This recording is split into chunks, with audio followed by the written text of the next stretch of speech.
जो मनुष्य जितना ज्यादा कामचोर होता है उतना ही उसके शरीर में सुस्ती छा जाती है। ऐसे इंसान के लिए कठिन काम करना तो दूर, खुद के छोटे मोटे काम करना भी मुश्किल हो जाता है। प्यास भी लगी हो तब भी बिस्तर छोड़ने का मन नहीं करता और इसी कारण उसके आसपास के वातावरण में भी मुर्दनी सी छाई रहती है। आलस्य के ताले में जकड़े हुए मन में आनंद की कोई झलक नहीं होती। चेहरे पर कभी ना मिटने वाली थकान और आंखों में नींद होने के कारण ऐसे लोगों से सब दूरियां बनाने लगते हैं और कुछ समय बाद वो अपने परिवार के लिए ही बोझ बन जाते हैं और उन्हें खुद भी अपना जीवन व्यर्थ और बोझिल लगने लगता है। इसीलिए ऐसे लोगों को अपना जीवन काटने के लिए किसी प्रकार के आनंद और खुशी की आवश्यकता तो पड़ती ही है, ताकि जीवन में थोड़ा बहुत तो रोमांच बना रह सके। और इसी कारण आलसी मनुष्य की कल्पना में काम वासना के विचार उठने लगते हैं, क्योंकि ऐसे विचारों की कल्पना करने में कोई मानसिक मेहनत भी नहीं करनी पड़ती और क्षणिक आनंद की भी अनुभूति हो जाती है, जिससे जीवन में थोड़ा बहुत रोमांच तो बना रहता है। लेकिन आलस्य की चादर ओढ़े ये काम वासना के विचार किस प्रकार जीवन का सारा आनंद चूस लेते हैं, उसी पर आज की कहानी आधारित है। श्याम नाम का एक लड़का पहाड़ी की तलहटी में बसे एक गांव में रहता था। पहाड़ों के आसपास जो गांव होते हैं उनमें बहुत थोड़े से घर होते हैं और उन्हीं में से एक घर श्याम का भी था। श्याम को उस गांव का बच्चा बच्चा जानता था और गांव में उसकी पहचान किसी अच्छे काम के लिए नहीं थी, बल्कि सभी लोग जानते थे कि श्याम गांव का सबसे आलसी युवक है। दिन चढ़े तक सोना, हर काम को टाल देना, किसी की कोई मदद न करना, यही सब दुर्गुण श्याम के व्यवहार में थे। ऐसा नहीं था कि श्याम खुद को बदलना नहीं चाहता था, अंतर्मन से वो भी चाहता था कि ब्रह्म मुहूर्त में उठकर प्रकृति का आनंद लिया जाए। और जब वो देरी से सोकर उठता तो उसे बड़ा अफसोस होता। वो उसी पल सोचता, वो उसी समय खुद से संकल्प करता कि चाहे कुछ भी हो जाए, कल तो ब्रह्म मुहूर्त में उठकर ही रहूंगा। लेकिन रात होते होते वो अपना संकल्प भूल जाता था और फिर अगले दिन चढ़े तक सोते रहता। ये उसका नित्य नियम हो गया था, ये उसकी रोज की आदत हो गई थी। अब तो उसे याद भी नहीं आता था कि आखिरी बार वो ब्रह्म मुहूर्त में कब उठा था और कब उसने प्रकृति का आनंद लिया था। अब तो ब्रह्म मुहूर्त में उठना उसके लिए एक कल्पना मात्र रह गया था और सुबह देरी से उठने के कारण उसके हर काम में देरी हो जाती थी। चाहे फिर वो नहाना हो या खाना पीना हो, हर काम में देरी होने लगी थी। कोई काम समय पर नहीं हो पाता था और इसी के कारण श्याम के जीवन में तनाव बढ़ने लगा था। लेकिन सुबह जब धूप निकलने तक वो सोता रहता और जब उसके माता पिता उसे जगाने आते और समय का उसको ख्याल आता तो उसको बड़ा अफसोस होता, बड़ा पश्चाताप होता। वो सोचता कि मैं चाहकर भी खुद को बदल क्यों नहीं पा रहा हूँ, क्यों मैं अपने संकल्प का पालन नहीं कर पा रहा हूँ। श्याम हर दिन खुद से संकल्प करता, लेकिन अगला दिन आते आते वो संकल्प सूखे पत्तों की भांति उड़ जाता। अब तो उसने खुद से उम्मीद भी छोड़ दी थी कि वो खुद को बदल भी सकता है। जब वो अपने हम उम्र साथियों को मेहनत करते हुए देखता, कमाते हुए देखता, तो उसे बड़ा पश्चाताप, बड़ी ईर्ष्या होती कि आखिर मैं इनके जैसा क्यों नहीं हूँ। और धीरे धीरे इन्हीं विचारों ने उसके मन को मैला कर दिया था। अब उसका मन चिड़चिड़ा हो गया था, ईर्ष्या से भर गया था, छोटी छोटी बात पर गुस्सा आने लगा था। एक दिन शाम के समय वो अपने घर के द्वार पर बैठा इन्हीं विचारों में डूबा हुआ था कि किस तरह मैं अपने जीवन को बदलूं, कि तभी वहां से एक बौद्ध भिक्षु पहाड़ी पर बने आश्रम की तरफ जा रहा था।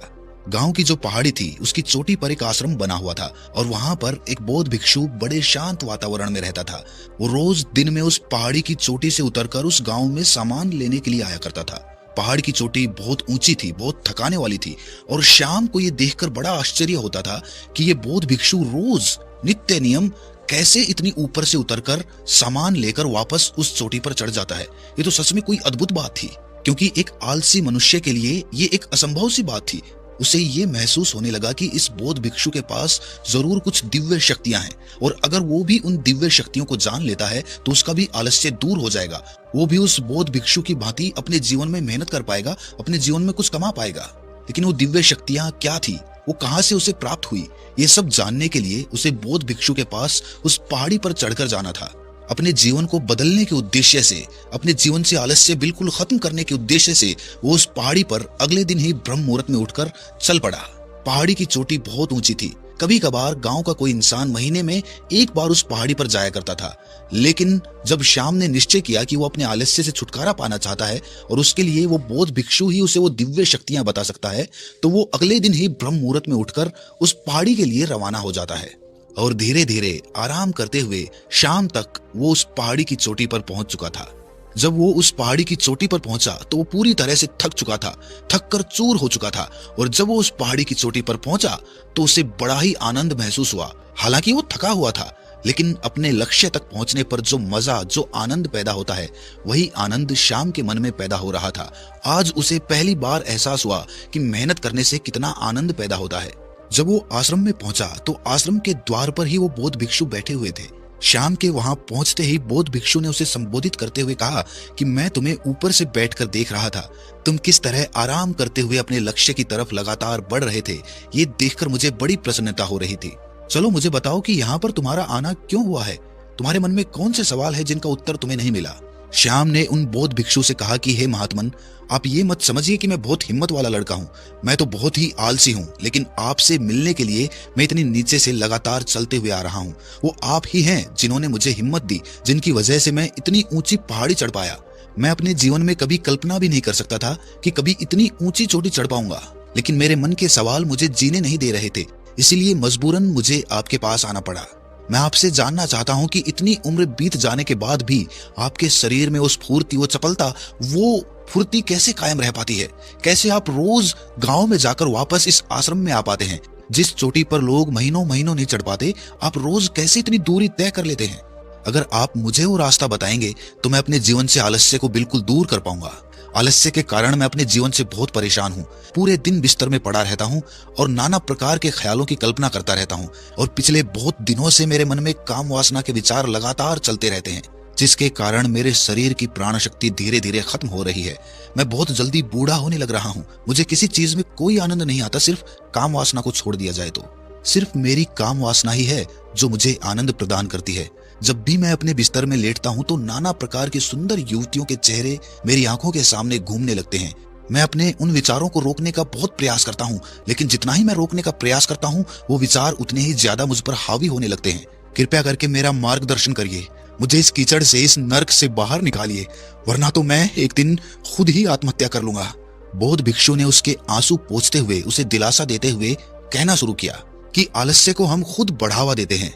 हमारा मन नाना प्रकार की चाल चलता है और हम उस चाल में उलझ जाते हैं। अगर हम अपने मन की चाल को पकड़ना सीख ले तो फिर हमारा मन हमें धोखा नहीं दे पाएगा। फिर वो उसी प्रकार कार्य करेगा जिस प्रकार हम चाहेंगे।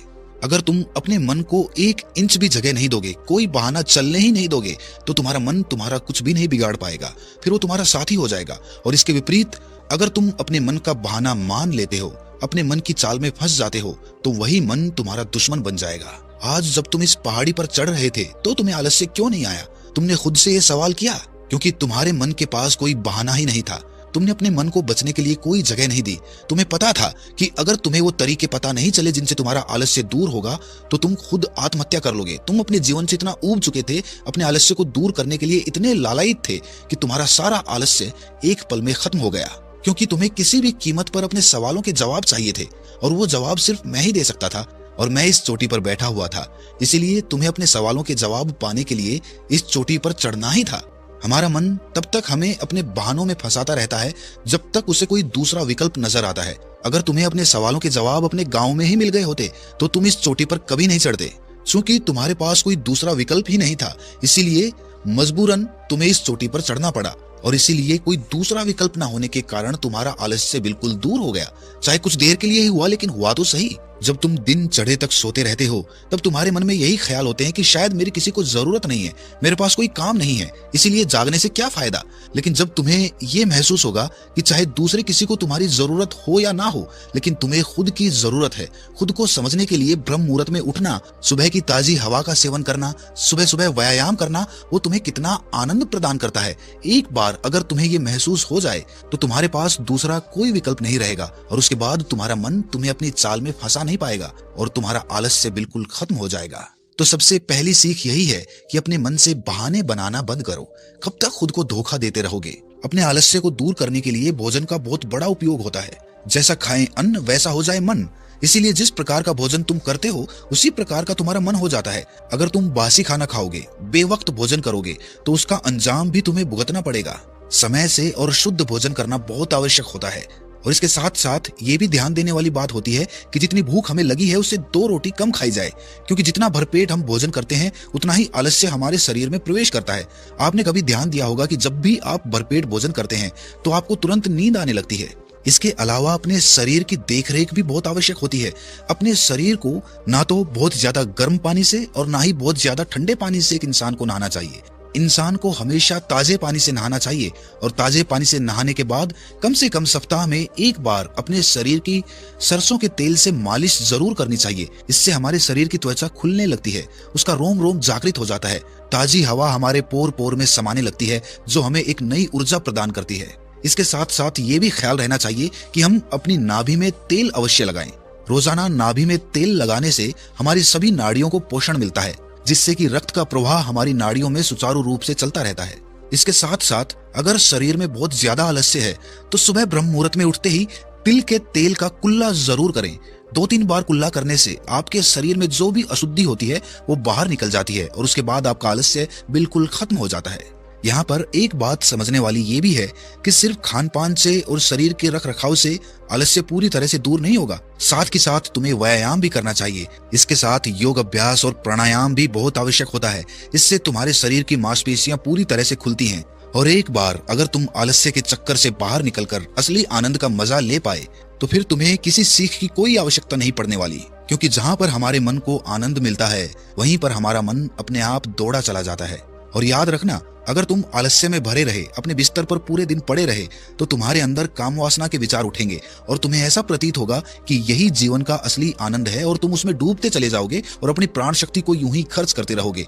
आखिर में तुम यही पाओगे कि बहुत सारी बीमारियों ने तुम्हारे शरीर को जकड़ लिया है, तुम्हारे शरीर की पूरी शक्ति खत्म हो चुकी है, बुढ़ापा आने लगा है। इसीलिए अपने शरीर में काम वासना के विचारों को उत्पन्न होने से रोक सकते हो तो रोक लो, और उसके लिए सबसे ज्यादा आवश्यक कड़ी यही है कि तुम आलस्य को पैदा होने से अपने शरीर में रोक पाओ। ये कहकर बौद्ध भिक्षु ने आखिर में मुस्कुराते हुए कहा कि लोगों को लगता है कि मेरे पास दिव्य शक्तियां हैं, लेकिन असल बात यह है कि दिव्य शक्तियां सभी के मन में होती हैं, लेकिन बस उन्हें खोजना पड़ता है। इसीलिए आज से ही तुम ध्यान के द्वारा अपने मन की शक्तियों को जानने का प्रयास करो और उसके बाद तुम भी अपने मन की असीम शक्तियों को देख पाओगे, उनका तुम उपयोग कर पाओगे और अपने जीवन में सफल भी हो पाओगे। तो दोस्तों, कैसी लगी ये कहानी आपको कमेंट सेक्शन में जरूर बताना, और अच्छी लगी हो तो इस चैनल को सब्सक्राइब करके नोटिफिकेशन बेल को जरूर प्रेस कर देना। तो मिलते हैं अगली कहानी में, तब तक के लिए अपना ख्याल रखिए।